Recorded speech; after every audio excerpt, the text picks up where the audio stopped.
You might be thinking, what is this? A hood fan. That's the exhaust for the hood. Make sure you ask your contractor about mechanical locations. What are these? All these are going to be lights. All trades off. Electrical, plumbing, mechanical. The first step will be plumbing, drainage, water line, hot and cold. A second stage will be electrical, switches, lights, outlets.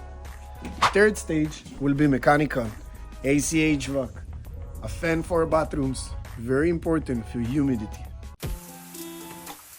This is a shower valve. If you want to have more than one water fixture in your bathroom, you need to have one of these that has a diverter in it. This way you can choose if you want to use your sprayer or you want to use your rainfall water.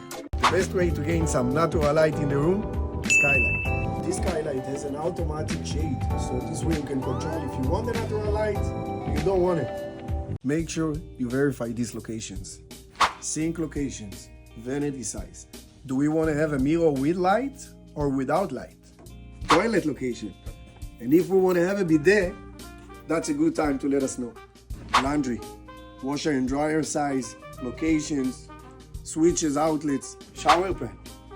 Right location for a drain, making sure if you want to have a bench, shampoo niche. Those are very important. Because no one want to open finished wall to relocate electrical, plumbing, or mechanical. Let's talk about plumbing. Drainage. Very important to have a clean out very close to you, so all the time when there is something stuck, you will be able to open it up. Every drain will have its own air gap that goes all the way outside the roof. Make sure to use the right strap to hold the pipe strong. Hot and cold water lines.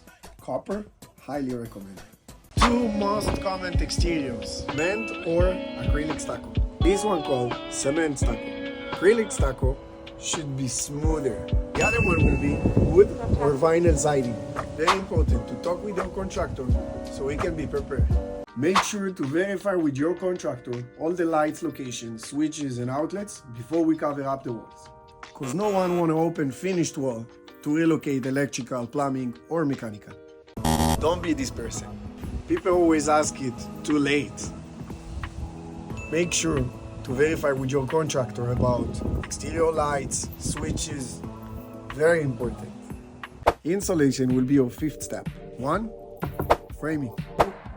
Will be plumbing, drainage, and water lines. The third step will be electrical.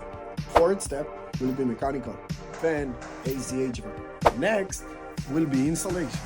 The sixth one, if needed, interior shear. Then drywall, island sink, loop drainage, hot and cold water lines. Exterior lot, the last step before you apply stucco. First step was framing. Second step was plywood. Third step was flushing. Fourth step, black paper, to make sure the building is waterproof. Now we have the lath, mesh wire. Last step, we're gonna apply stucco. This is something we could have done better. Syncing and information between architect, engineer, plumbing and electrical locations. This should be in a ceiling or in the wall. But in this case, we are fine. We're gonna have a nice, beautiful cabinets to hide it all. Make sure to involve your contractor during planning. These blue boxes are gonna be outlets and switches. Depending where you sink it, that's how you figure where to put your outlets. Otherwise, you can put them everywhere. Here's the steps of remodeling. Number 1, and the most important, selecting your right contractor. Number 2, get a plans. Number 3, meet with our designer for material purchase. Number 4 will be demolition. Number 5, framing. Number 6, electrical.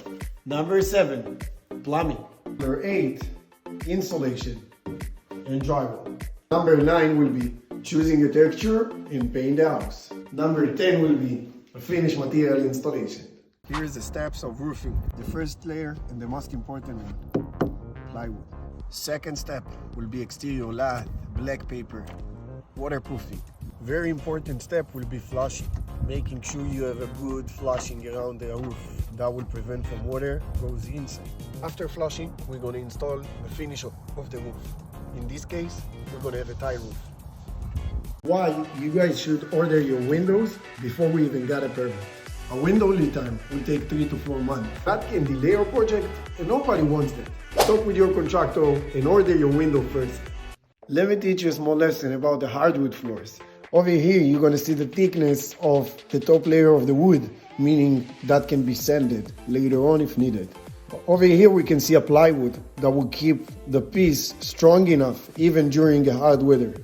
Hello everybody, so today we're going to talk about if you guys need to install the cabinets first or flooring first. So in case of wooden tile, we're going to install flooring first and then cabinets. So in a vinyl floors, we're going to do a cabinet first and the floors will come floating to the cabinets. Another way to make your room feels bigger will be to raise the ceiling. In this case, we just raise the ceiling. Another way will be to vault the ceiling. Don't make this mistake and forget to talk with your contractors about the layouts of the floorings. In this case, both floors are levels, meaning no needed transition. In most cases, people don't have the same level of the floors. In that case, we will need a transition. Did you know that your hardwood floor can get changed with the temperature of the house? A good contractor would like to keep the floors open for a couple weeks to acclimate. Let's make sure you guys have the final results before everything is even made. Step number 1, you guys gonna tell us what you want. Step number 2 will be to meet with our in-house designers. She's awesome. Step number 3, we're gonna give you a bunch of ideas. Step 4, we're gonna turn your vision into your reality. Another way to make your room feels bigger will be to raise the ceiling. In this case, we just raise the ceiling. Another way will be to vault the ceiling. Why backsplash are so important for you? Number 1, it's to prevent water splashing on your walls. Number 2, easier to clean a tile or a stone rather than to clean a wall. 3, it's going to make your kitchen look amazing. And here's some questions you should always ask your contractor. Can they provide the references, clients? What will be the expected timeline for the entire project? What's the typical stage of payments for the entire project? 3 most common textures on the wall: smooth texture, orange peel, and a knockdown. And here's some questions you should always ask your contractor. Number 1, are they licensed? Number 2, are they bonded and insured? Number 3, how many permits are they attend in the area? And here's some questions you should always ask your contractor. Can we live in the house during renovations? What is a typical day for a union crew? How do your contractor prefer to communicate with you as a client? Most common roof finishes. 1, we can use tile. 2, can work with shingles, asphalt shingles. On a flat roof, we're going to use a TPO or a torch down. Another option, we can choose a concrete tile. When should we call for inspector to come and inspect the job? Inspector should come in every step. Rough foundation, rough framing, exterior lath, roofing, shear walls, rough framing, windows in. Make sure your contractor will call for any inspections needed. How long should the roofing installation take? Permit will be very easy to pull. Probably a day or 2 to get a permit for re-roofing. After the permit, we're going to schedule a date of start and do demolition for the entire roof. That's going to take around 2 days. Black paper and a flushing, very important. That's going to take around the day of installation. The last will be the finish installation. So tile may take around 2 to 3 days. Shingles can take a day up to 2 and should be done. Together should take around 5 days to a week. Very important, make sure they put a good gutters and a downspots for the water to drain down. So right after pouring, we want to make sure we let the cement settle for a couple days at least. Always pour some water on it. Water always make your foundation be stronger, gives the cement some more moisture in it. So want to make sure to spray some water every other 2-3 hours to make sure it's gonna suck the water and let it dry. Give 2 to 3 days before you start to frame on top of it, just to make sure that the cement is really dries up. Inspect it before you start frame on top of it to make sure that your foundation will stay solid and strong. Hello guys, so today we're going to explain you what is the difference between architect and an engineer. So architect, he's going to plan for us the layouts, he's going to say how it's going to look or what we want to gain. Engineer will tell us exactly how we're going to build it in terms of structurally, what kind of beam, what kind of plywood, the way we're going to actually build. Details people always forget about. Window trim, a door trim, and a baseboard for flooring.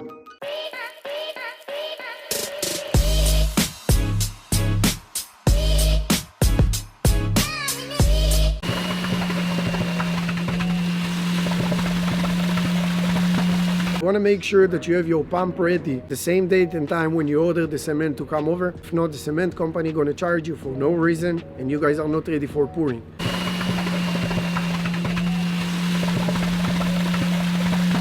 Most common problem is when people are not vibrating the cement still have bubbles, and bubbles are not good for us. We want to have a solid foundation, very strong footing to make sure it's going to hold on. Make sure that you have a vibrate machine near to you during pouring cement. Never pour cement before you pass rebars inspection. Later on, tear down a cement poured. Very complicated, very expensive. We don't want to be there.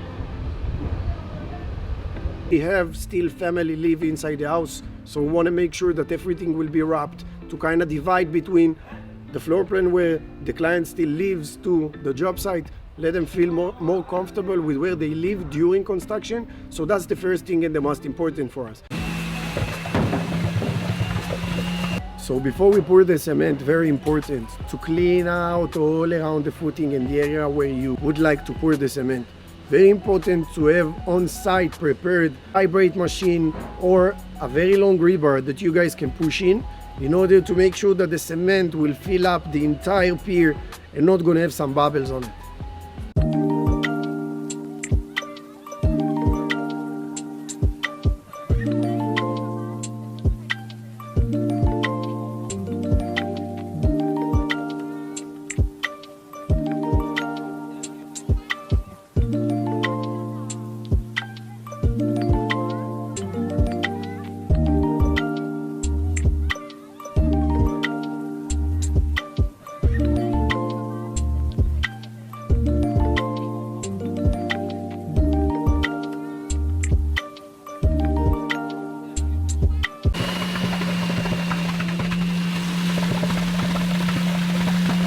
The piers or the footing are not settled up right. You want to make sure that you have the right caves around where you pour the cement. Later on, you're going to have a very bumpy and weird foundation. You don't want it to happen.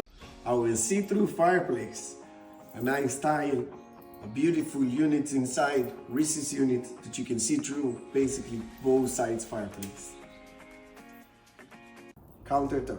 You can see that in this kitchen, the design went to play with two different tones. So this one, they choose the white one. It's matched more with the brown cabinet color. The good side of this countertop, you can put any kinds of hot pot, any kinds of warm material. Can stay on top, nothing will happen for the colors. Highly recommended material. Over here we have a nice gray countertop matching with the backsplash, and we play with some gray vents to match with the gray cabinets. Look at this perfection. Over here we got a pretty big range that is 8 burners. That's good for who likes to cook. On this countertop, you can put any kinds of hot pots. Nothing will happen for the colors. Highly recommend Dekton. 17 feet panoramic door. Look at this beautiful 7 feet panoramic door that gives us a lot of natural light in the kitchen. The good things about this door that we have a panoramic door, meaning that all the panels can slide for one side or it can be divided to two sides. The good thing is that we get a very large opening and we maximize our opening.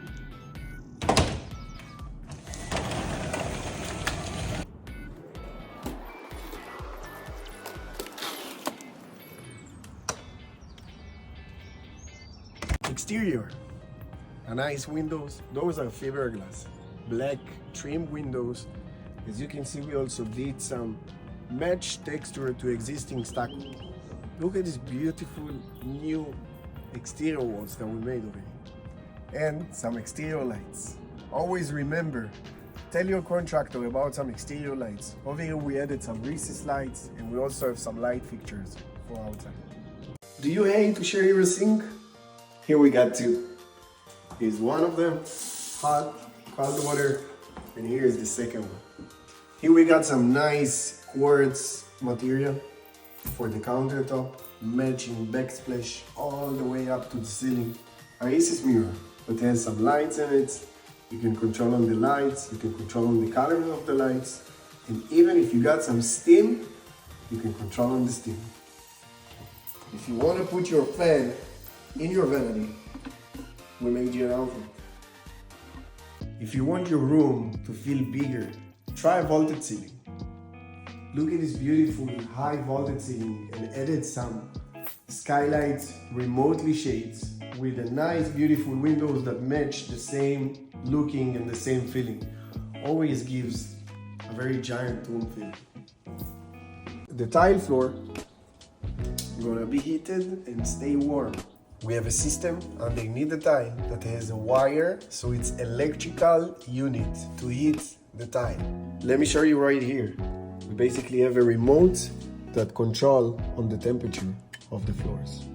For some owners who spend longer time in the kitchen, that are the main areas where wash the dishes, wash again the dishes, maybe some cooking. That area will stay warm, floors always. We also have a heated tile in the bottom. In case you guys want to keep your tile floors warmer, just ask your GC for heated floors. Sun tunnel. A nice way to get some natural lights to the room without any structural changes, spatial pyramids. Always nice to have. Also, save money on electricity. Look at this beautiful shower. We got a bench, we got a niche, we got a linear drainage that basically can be always cleaned up from inside. You have a little bucket, you can always clean the hair, bring it back. On the floors we put some mosaic tile. On the walls we choose 24 by 12, pretty large pieces of tile. We use electrical valve that can control on the temperature, can control if it wants to go with hand sprayer, shower head. Amazing features. We have two sinks in the same kitchen. Nice faucet that leaves you with some pressure on cups, washer. That's just the air gap for the dishwasher. Over here we have a soap dispenser, and over here we are planning to put another hose that has a cold and hot water that comes from here. And here we have one more sink. With hot and cold water, you can actually make a tea from this hot water, and that's just a regular cold and hot water.